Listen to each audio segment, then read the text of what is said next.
تو اس حدیث کو لے کر جانا، اس پورے عمل کو کیا کہتے ہیں؟ الاسناد۔ پھر آپ نے مسند کے بارے میں پڑھا تھا، المسند، کہ مسند یا تو اس کتاب کو کہتے ہیں جس میں روایات جمع کی جائیں ہر صحابی کی، یا پھر حدیث مرفوع کو کہتے ہیں۔ پھر آپ نے پڑھا تھا جی المسند، پہلا لفظ ہے المسند نون کے فتح کے ساتھ، اور دوسرا لفظ ہے المسند نون کے کسرہ کے ساتھ۔ مسند اسم فاعل ہے نا، مطلب جو اپنی سند کے ساتھ حدیث کو بیان کرتے ہیں اس کو کیا کہتے ہیں؟ المسند۔ پھر آپ نے محدث کے بارے میں پڑھا تھا، محدث کس کو کہتے ہیں، اور پھر آپ نے الحافظ کے بارے میں پڑھا تھا، الحافظ کس کو کہتے ہیں۔ پھر ہمارا جو اصل موضوع شروع ہوا تھا کہ ہم نے خبر کی یعنی حدیث کی تقسیم کی تھی متواتر اور آحاد میں، کہ ایک ہوتی ہے خبر متواتر اور ایک ہوتی ہے خبر آحاد۔ تو خبر متواتر کی تعریف ہم نے پڑھی تھی، اور پھر اس کی دو قسمیں ہم نے پڑھی تھی، لفظی اور معنوی۔ خبر متواتر کی کیا تعریف آپ نے پڑھی تھی جی؟ کہ جس کو ایک اتنی بڑی تعداد نے روایت کیا ہو کہ جن کا کسی جھوٹ پر اتفاق کر لینا عادتاً محال ہو، مطلب عادت اس چیز کو مانے ہی نہ کہ اتنی بڑی تعداد میں لوگ جھوٹ بول سکتے ہیں مل کر، مطلب یہ 30 40 50 لوگ یہ سارے ایک ایک ہی جھوٹ پر متفق ہو گئے، نہیں نہیں، عقل میں یہ بات نہیں آتی۔ سمجھ آ گئی آپ کو؟ تو یہ کیا کہتے ہیں؟ خبر متواتر۔ تو پھر اس کی آگے آپ نے دو قسمیں پڑھی تھیں، لفظی اور معنوی۔ لفظی کس کو کہتے ہیں؟ جس کے لفظ اور معنی دونوں ثابت ہوں تواتر سے، اور معنوی جس کا صرف معنی ثابت ہو الفاظ کے علاوہ۔ اور اس کی آپ نے مثالیں پڑھی تھیں، متواتر کی آپ نے شروط پڑھی تھیں کہ ایک بڑی تعداد روایت کرنے والی ہو، یہ روایت سند کے تمام طبقات میں پائی جاتی ہو، اور عادتاً ان کا جھوٹ پر اتفاق کرنا ناممکن ہو، اور جو ان کی خبر کا تعلق ہے وہ حسی ہو، معنوی نہ ہو، حسی ہو، مطلب سمعت، رأیت، وجد تو، اس طرح ہو۔ پھر آپ نے آگے احاد کے بارے میں پڑھا تھا، احاد خبر واحد بھی کہتے ہیں یا احاد ہے، اور اس کی آپ نے تین قسمیں پڑھی تھیں، الخبر المشہور، اور الخبر العزیز، اور الخبر الغریب۔ ٹھیک ہے جی؟ تو مشہور، عزیز اور غریب، یہ آپ نے اس کی تین قسمیں پڑھی تھیں۔ ان کی تعریفیں اور ان کی مثالیں بھی آپ کے سامنے لکھی ہوئی ہیں، جو ہم اختصار کی وجہ سے ان کو پورا نہیں دہراتے، کیونکہ ماشاءاللہ پورا آپ لوگ پڑھ چکے ہیں، آج صرف دہرائی ہو رہی ہے۔ پھر غریب کی آپ نے آگے تقسیم پڑھی تھی، غریب دو طرح کی ہوگی، غریب مطلق اور غریب نسبی۔ غریب مطلق اور غریب نسبی، اصل سند میں تفرد واقع ہو، یعنی غریب کی تعریف آپ نے پڑھی تھی نا، جس کی سند میں کسی بھی طبقے میں ایک راوی رہ جائے وہ حدیث غریب ہے۔ ٹھیک ہے؟ تو جو حدیث غریب ہے یا تو وہ غرابت جو ہے وہ مطلق ہوگی اگر اصل سند میں ہے، یا پھر اگر سند کے درمیان میں ہے، ماوقع الغرابت و تفرد فی اثناء سند ہی، جیسے کہ تابع التابعی اکیلا رہ جائے، اگر صحابی اکیلا رہ جائے تو یہ غریب مطلق ہوگی، اور اگر صحابی تو زیادہ ہیں، کئی صحابہ روایت کر رہے ہیں لیکن ایک تابعی روایت کر رہا ہے، تو پھر یہ غریب نسبی کہلائے گی۔ ٹھیک ہے جی؟ اور اس کی مثال بھی آپ کو دی گئی تھی۔ پھر ہم نے کہا تھا کہ ایک تو آپ نے آ، جو آحاد ہے، خبر الاحاد، اس کی تقسیم کی تھی مشہور، عزیز، غریب کی طرف۔ ایک اور احاد کی تقسیم بھی ہے، اور وہ ہے مقبول اور مردود، حدیث مقبول اور حدیث مردود۔ تو مطلب کل یہ کتنی اقسام ہو جائیں گی؟ چھ۔ کس طرح سے چھ؟ کہ جو حدیث مشہور ہے یا وہ مقبول ہوگی یا مردود ہوگی، حدیث عزیز یا مقبول ہوگی یا مردود ہوگی، اور حدیث غریب یا مقبول ہوگی یا مردود ہوگی۔ سمجھ آ گئی نا آپ کو؟ مطلب یہ تینوں قسمیں آگے مقبول و مردود میں تقسیم ہوتی ہیں۔ مقبول وہ خبر جس کو قبول کیا جائے، ما یحتج بھی جس کو باقاعدہ حجت بنایا جائے، اور خبر مردود ہوتی ہے جس کو رد کیا جائے، الفاظ سے ہی پتہ چل رہا ہے۔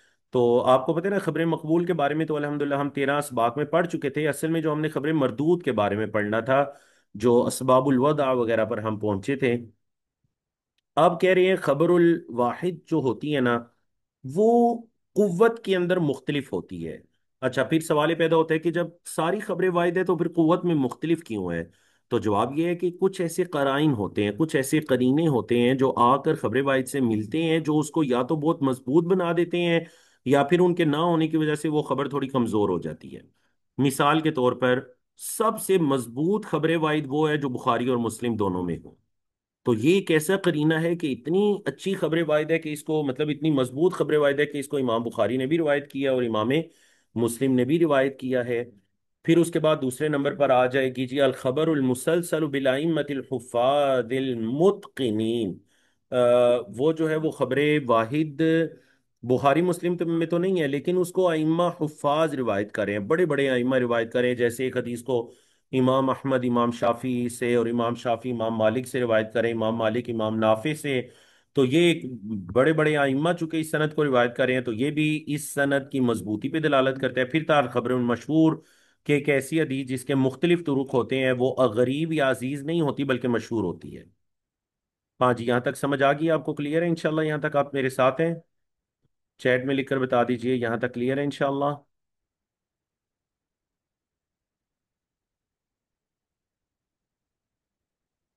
چلیے جی، بارک اللہ فیکم۔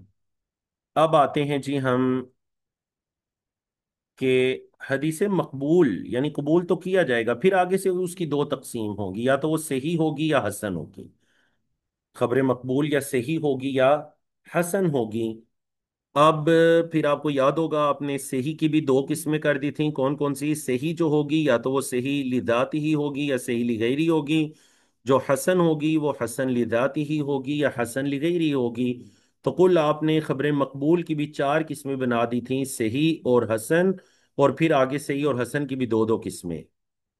ٹھیک ہے جی، تو یہ آپ نے مطلب کیوں اس طرح کی تقسیم کی؟ آپ نے تقسیم اس لیے کی کیونکہ بے اعتباری تفاوتی رتبی ہی، اس کے جو مرتبے ہیں اس کے تفاوت کی وجہ سے ان میں کمی اضافہ ہے، تو آپ نے اس وجہ سے جو سب سے مضبوط ہے اس کو صحیح لذاتی ہی کہہ دیا، پھر حسن لذاتی کہہ دیا، پھر صحیح لغیری ہی کہہ دیا، پھر حسن لغیری کہہ دیا۔ اس اعتبار سے آپ نے اس کو مراتب کے اندر تقسیم کر دیا۔ آپ نے کہا جو صحیح لذاتی ہی ہے وہ ہے جس کے اندر پانچ چیزیں پائی جاتی ہیں: ما نقلہ عدل تام الضبط عن مثلہ متصل السند غیر معلن ولا شاذ، کہ اس کو ایک عادل راوی روایت کرے، تام الضبط مطلب وہ مکمل حافظے والا ہو، اس کے حافظے میں کوئی ضبط میں کمزوری نہ ہو، اور جس سے روایت کرے وہ بھی اسی طرح ہے، مثلی متصل السند، سند متصل ہے اور اس میں کوئی علت یا شذوذ نہیں پایا جا رہا۔ ٹھیک ہے جی، آپ نے تفصیل کے ساتھ پڑھ لیا تھا۔ ضبط کی آپ نے دو قسمیں پڑھی تھیں، یا تو وہ سینے کا ضبط ہوگا ضبط الصدر، یا وہ لکھ کر ضبط ہوگا ضبط الکتاب۔ بعض لوگوں کو اللہ نے حافظہ بہت اچھا دیا ہوتا ہے، اور بعض لوگ جو ہیں وہ نوٹس بنانے میں، ضبط کرنے میں، لکھ کر ضبط کرنے میں بڑے اچھے ہوتے ہیں، تو ان دونوں اعتبار سے یا کسی ایک اعتبار سے وہ بہت اچھا ہو۔ تام الضبط یا یعنی تام الضبط سے مراد یعنی ضبط الصدر یا ضبط الکتاب۔ پھر آگے آپ کو معل اور شاذ کے بارے میں بتایا گیا تھا۔ صحیح کے پھر آپ کو مختلف مراتب بتائے گئے تھے، سات مرتبے بتائے گئے تھے۔ سب سے اعلیٰ مرتبہ صحیح کا وہ ہے جس کو بخاری مسلم نے روایت کیا ہو، دوسرا مرتبہ صرف بخاری نے، تیسرا مرتبہ صرف امام مسلم نے، چوتھا مرتبہ کہ ان دونوں نے روایت تو نہیں کیا لیکن ان کی شرط پر ہے، پانچواں جو صحیح بخاری کی شرط پر ہے، چھٹا جو صحیح مسلم کی یا امام مسلم کی شروط پر ہے، اور ساتواں کہ جو امام بخاری مسلم کے علاوہ دیگر ائمہ کے نزدیک صحیح ہے۔ پھر جب یہاں پہ بار بار یہ کہا گیا شرط البخاری شرط مسلمین، تو سوال یہ پیدا ہوا کہ شرط الشیخین، جب بھی مصطلح کے اندر شیخین بولا جائے تو اس سے کیا مراد ہوتا ہے؟ صحیح امام بخاری اور امام مسلم۔ تو امام بخاری اور امام مسلم کی شروط کون سی ہیں؟ تو بتایا گیا کہ ان کی شروط سے کیا مراد ہے۔ ائمہ نے تتبع کر کے تلاش کیا ان کی شروط کو، تو وہ کس نتیجے پر پہنچے؟ حسن صحیح لذاتی کے بعد پھر آپ حسن لذاتی کی طرف آئے تھے۔ حسن اور صحیح یہی کی ہوتا ہے، بس فرق یہ ہے کہ جس راوی کا جو ضبط ہے، حافظہ یا اس کا جو لکھائی کا عمل ہے وہ تھوڑا سا کمزور ہوتا ہے، تو آپ اس کی حدیث کو حسن لذاتی کہہ دیتے ہیں، وہ صحیح لذاتی ہی کے کیٹیگری سے نکل کر حسن لذاتی کی کیٹیگری میں آ جاتی ہے، ورنہ باقی چاروں شروط بالکل اسی طرح پائی جاتی ہیں، بس ایک شرط میں کمی ہوتی ہے۔ پھر آپ نے صحیح لغیری ہی پڑھی تھی کہ وہ اصل میں حسن لذاتی ہوتی ہے جب اس کا تعدد طرق ہو جائے، مطلب اس کی اسناد زیادہ ہو جائیں، تو آپ اس کو کہتے ہیں یہ صحیح لغیری ہو گئی ہے۔ پھر آپ نے حسن لغیری پڑھا تھا کہ وہ خبر ہے کہ جس کو قبول کرنے سے آپ رک جاتے ہیں یہاں تک کہ کوئی دیگر روایات آ کر اس کی تائید کر دے، مطلب یہ رتبے میں سب سے کمزور ہوتی ہے حسن لغیری ہی۔ پھر چونکہ امام ترمذی اپنی کتاب جو جامع ترمذی ہے اس کے اندر کبھی کسی حدیث کے بارے میں کہہ دیتے ہیں یہ حسن بھی ہے صحیح بھی ہے، ٹھیک ہے، یا حسن بھی ہے یا صحیح بھی ہے اور غریب بھی ہے، تو آپ کو اس کے بارے میں ساری وجوہات بتائی گئی تھیں کہ امام ترمذی کیوں اس طرح ایک حدیث پر دو دو حکم لگاتے ہیں۔ ٹھیک ہے جی، یاد ہوگا آپ کو، یہ سارا پڑھا تھا ہم نے۔ پھر آپ کو یہ بتایا گیا تھا کہ زیادت الثقہ، کبھی کبھار ایک ثقہ راوی کی حدیث میں کوئی الفاظ کی زیادتی ہوتی ہے، کسی بارے میں کوئی لفظ اس نے زیادہ کی ہوتے ہیں، اور اسی طرح خبر کی تقسیم محفوظ اور شاذ کی طرف. ٹھیک ہے جی، محفوظ کس خبر کو کہتے ہیں اور شاذ کس خبر کو کہتے ہیں؟ مختصر یہ کہ اگر ایک ثقہ راوی ہے وہ اپنے سے زیادہ ثقہ راوی کی مخالفت کر رہا ہے، یا پھر وہ اکیلا ہے اور وہ ثقات کی اپنے سے زیادہ کئی مضبوط راوی ہیں جن کی وہ مخالفت کر رہا ہے، تو وہ جو اکیلا ثقہ راوی ہے اس کی حدیث کو کہتے ہیں شاذ، اور جو اس سے زیادہ اوثق ہے یا پھر کئی ہیں ثقات ان کی حدیث کو کہتے ہیں محفوظ. تو یہ محفوظ اور شاذ کے بارے میں آپ نے پڑھا تھا، مثالیں بھی درج ہے جی. پھر اس کے بعد آپ نے معروف اور منکر کے بارے میں پڑھا تھا. حدیث معروف اور حدیث منکر کس کو کہتے ہیں؟ معروف کہتے ہیں جی ثقہ کی روایت کو، اور اس کے مد مقابل جو ضعیف کی روایت ہوتی ہے اس کو کہتے ہیں الخبر المنکر. الخبر المعروف اور الخبر المنکر. پھر آپ نے اس کے بعد المتابعت و انواع کے بارے میں پڑھا تھا جی، متابعت کس کو کہتے ہیں اور اس کی اقسام کون کون سی ہیں. دو قسمیں آپ نے پڑھی تھیں، المتابعت التامہ اور المتابعت القاصرہ. یا تو متابعہ تامہ ہوگی یا قاصرہ ہوگی، اس بارے میں پڑھا تھا. پھر آپ نے پڑھا تھا جی جو شواہد اور اعتبار ہیں، اس کے بارے میں آپ نے الحمدللہ تفصیل کے ساتھ پڑھا تھا. الاعتبار کس کو کہتے ہیں، یا جو شاہد ہے اور اس کی جمع شواہد آتی ہے کس کو کہتے ہیں. پھر آپ نے الخبر المحکم و مختلف الحدیث، خبر محکم کے بارے میں اور مختلف الحدیث کے بارے میں پڑھا تھا. تو اگر کوئی خبر کسی بھی معارض یعنی اپنے مد مقابل اپنی جیسی کسی روایت سے بالکل سالم ہو، کوئی کسی قسم کا ان کے درمیان تعارض نہ آ رہا ہو دو احادیث کے درمیان، وہ حدیث بالکل اکیلی ہے، کوئی اس کے مد مقابل اس کے تعارض میں کوئی روایت نہیں ہے، تو اس کو کہیں گے الخبر المحکم. اور ایسی حدیث جس میں تعارض پایا جا رہا ہے تو اس کو کہیں گے مختلف الحدیث. ٹھیک ہے جی. تو یہ اصل میں نا حضرات جو محدثین ہیں ان کی احادیث سے محبت تھی اور احادیث کا دفاع کرنا تھا، کہ انہوں نے احادیث اگر ظاہری طور پر دو احادیث ہمیں ایک دوسرے کے مخالف دکھائی بھی دے رہی ہیں، تو الحمدللہ آج سے صدیوں پہلے محدثین کرام نے کتب کے اندر ان کا جواب دے دیا، ان کی وضاحت کر دی کہ دیکھیں یہ دو الگ الگ صورتوں میں ہے، یہ روایتی صورت میں ہوگی، یہ روایتی صورت میں ہوگی. اور آپ کو یاد ہوگا ہم نے بڑے تفصیل کے ساتھ یہ لیکچر پڑھا تھا، اور اس کو ہم نے دفاع حدیث کے ساتھ بھی اٹیچ کیا تھا کہ کس طرح حضرات محدثین نے حدیث کا دفاع کیا، کہ اگر ظاہری طور پر دو حدیث کا آپس میں کلیش دکھائی دے رہا ہے تو انہوں نے اس کو حل کر دیا کتابوں کے اندر. اس وجہ سے یاد رکھیے گا، اگر آج کوئی اٹھ کر حدیث پر یہ اعتراض کرتا ہے کہ جی ایک حدیث میں لکھا ہوا ہے کہ جو کوڑی کے مرض والا ہے اس سے بھاگو، اور دوسری حدیث کے اندر لکھا ہوا ہے کہ لا عدوہ، کوئی بیماری متعدی نہیں ہے، تو دیکھیں یہ آپس میں تو نہیں. اس کو بتایا جائے گا، اس کو بتایا جائے گا کہ آج سے صدیوں پہلے محدثین نے الحمدللہ ان دونوں حدیث کا آپس میں جمع کر دیا تھا کہ یہ دونوں الگ الگ صورتوں کے اندر ہے، کس صورت میں ہے. تو اگر ان روایات کو جمع کرنا ممکن ہے انہوں نے جمع کر دیا، اور ورنہ ان میں ایک روایت جو ہے وہ منسوخ ہو جاتی ہے، ایک روایت جو بعد والی ہے وہ ناسخ ہو جاتی ہے. تاریخ کو دیکھا جاتا ہے، یہ ساری چیزیں دیکھ کر محدثین کسی نتیجے تک پہنچتے ہیں. باقاعدہ مختلف الحدیث پر کتب کو لکھا گیا اور ان ساری چیزوں کے بارے میں آپ کو بتایا گیا تھا. پھر آپ نے اس کے بارے میں النسخ کے بارے میں پڑھا کہ جو نسخ ہے، نسخ الحدیث، یہ کیا علم ہوتا ہے. تو کوئی روایت آتی ہے بعد والی جو کہ پہلی والی روایت کے حکم کو یا اس روایت کو منسوخ کر دیتی ہے، پہلی والی روایت جو ہے وہ منسوخ ہو جاتی ہے، بعد والی روایت ناسخ کہلاتی ہے. تو یہ علم النسخ بڑا اہم ترین علم ہے. تو اس کے بارے میں بھی ہم نے ایک پورے درس کے اندر غالباً جو آپ کا 10واں یا 11واں نمبر کا درس تھا اس کے اندر آپ نے اس بارے میں پڑھا تھا. ایسے ہی ہے جی. تھوڑا سا مجھے بتائیں گے کہاں تک ہم پڑھ چکے تھے؟ غالباً ہم نے اسباب الطعن کے بارے میں پڑھنا ہے آنے والے لیکچر کے اندر. ایسے ہی ہے جی. اچھا، تدلیس سے قبل ہم پڑھ چکے تھے. ٹھیک ہے، تدلیس ابھی ہم نے نہیں پڑھا تھا.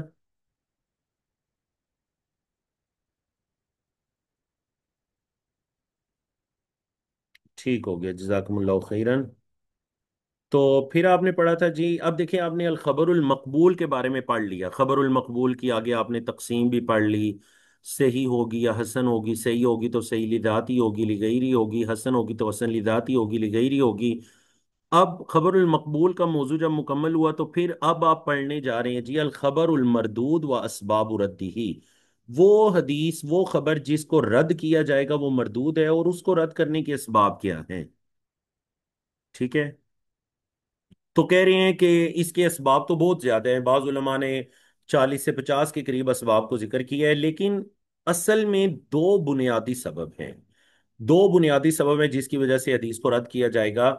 پہلا سبب کیا ہے کہ سقوط راوین فاکثر من السند، کہ جو ایک یا زیادہ راوی ہوں گے سند سے وہ ساقط ہوں گے، ان کے سقوط کی وجہ سے آپ کہیں گے یہ حدیث ضعیف ہے یا خبر المردود ہے، اس کو رد کیا جائے گا، اس حدیث یہ مقبول نہیں ہے، یہ قابل حجت نہیں ہے۔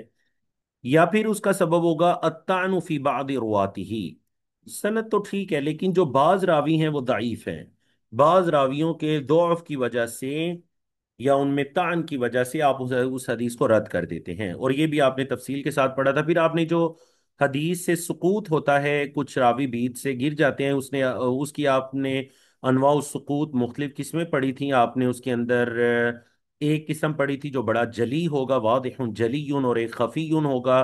پھر آپ نے مردود کی اقسام کے اندر المعلق پڑھا تھا تفصیل کے ساتھ، اور مرسل کے بارے میں پڑھا تھا، اور اسی طرح آپ نے حکم المرسل، مرسل کا کیا حکم ہے آپ نے اس کے بارے میں پڑھا تھا، اور پھر آپ نے معضل کے بارے میں پڑھا تھا اور منقطع کے بارے میں پڑھا تھا، اور ہماری بات پہنچی تھی جی تدلیس پر، کہ یہ تدلیس کیا ہوتی ہے، یا پھر وہ روایت جو المدلس، المدلس الخبر المدلس کون سی ہوتی ہے، اور جو تدلیس کرنے والا ہوتا ہے اس کو مدلس کہتے ہیں، زیر کے ساتھ المدلس۔ تو انشاءاللہ العزیز کل کا جو ہماری کل کی جو کلاس ہوگی اس کے اندر ہم تدلیس کے بارے میں تفصیل کے ساتھ پڑھیں گے کہ تدلیس کی کون کون سی اقسام ہیں، اور تدلیس کو کیسے پہچانا جاتا ہے۔ انشاءاللہ کل ہم اس بارے میں پڑھیں گے، اور پھر اس کے بعد اسباب الطعن فی الراوی، اس کے بعد والی کلاس میں انشاءاللہ جو راوی کے اندر طعن کے اسباب ہوتے ہیں ہم اس بارے میں اللہ کی توفیق سے پڑھیں گے انشاءاللہ جی۔ اگر کوئی چیز واضح نہیں ہے تو آپ پوچھ سکتے ہیں، تاکہ کل کی کلاس سے پہلے پہلے آپ کے مکمل جو آ، پچھلے جتنا بھی آپ پڑھ چکے ہیں نا وہ بالکل کلیئر ہو جائے۔ باقی یہ ہے کہ ابھی آپ کے غالباً دو گروپ بنے ہوئے تھے، جو تفہیم اکیڈمی کی طالبات تھیں ان کا ایک الگ گروپ بنا ہوا تھا جو آج ہمارے ساتھ موجود ہیں، اور ایک ہماری جو الگ سے طالبات تھیں ان کا الگ گروپ بنا ہوا تھا، تو میں کوشش کرتا ہوں کہ آپ دونوں کا ایک ہی گروپ بنا دیتے ہیں تاکہ نا وہ دو جگہ شیئرنگ نہ کرنی پڑے۔ ابھی بھی میں ایک گروپ میں شیئر کرنا بھول گیا تھا لنک، تو ہم ایک ہی گروپ بنا دیتے ہیں تاکہ آپ سب طالبات ایک ہی جگہ پر ہوں۔ اور دوسرا یہ ہے کہ طالبہ جو ماشاءاللہ بہت اچھے نوٹس بنا رہی تھیں، اللہ ان کو اجر عظیم عطا کرے ماشاءاللہ۔ اردو کے اندر آپ سب کے بھی تعریفی کلمات ان کے بارے میں موصول ہوتے رہتے تھے کہ ہر سبق کے ساتھ ساتھ وہ بڑے محنت کے ساتھ نوٹس بنا رہی تھی۔ میں ان سے بھی یہ گزارش کروں گا کہ جب سب طالبات کا ایک ہی گروپ بن جائے تو آپ گروپ کے اندر دوبارہ سے پچھلے 13 جو دروس ہوئے ہیں اس کے اردو کے جو آپ نے نوٹس بنائے ہیں آپ وہ PDF شیئر کر دیجئے گا تاکہ تمام طالبات اس سے دہرائی کر لیں، اور کل کی کلاس کے اندر انشاءاللہ ہم تدلیس سے اپنے سبق کا آغاز کر سکیں۔ ٹھیک ہے جی، کوئی سوال ہو آپ کا، کوئی چیز سمجھ نہ آئی ہو؟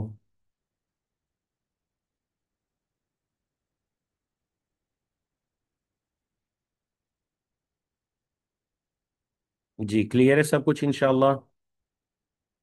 تو یہ جو میں نے بعد میں آپ کو لنک سینڈ کیا تھا نا جس کے لاسٹ پر غالباً 1247 تھا، جی 1247، یہ والا ہمارا ایک ہی لنک ہوگا، یعنی یہ میرا اپنا لنک ہے، اور پوری ہماری کلاس کے لیے یہ لنک ہوگا، یہی آپ سیو کر دیجئے۔ کل جو لنک شیئر ہوا تھا وہ درست نہیں تھا، تو یہ 1247 والا لنک ہماری کلاس کے لیے ہوا کرے گا انشاءاللہ۔ آج کا یہ جو ریویژن کا لیکچر ہے یہ بھی اپلوڈ کر دیا جائے گا، لیکن اصل ہمارا موضوع کل سے شروع ہوگا بإذن اللہ، وما توفیقنا الا باللہ، وصلی اللہ تعالی علی نبینا محمد وعلی آلہ وصحبہ اجمعین۔ السلام علیکم ورحمۃ اللہ وبرکاتہ۔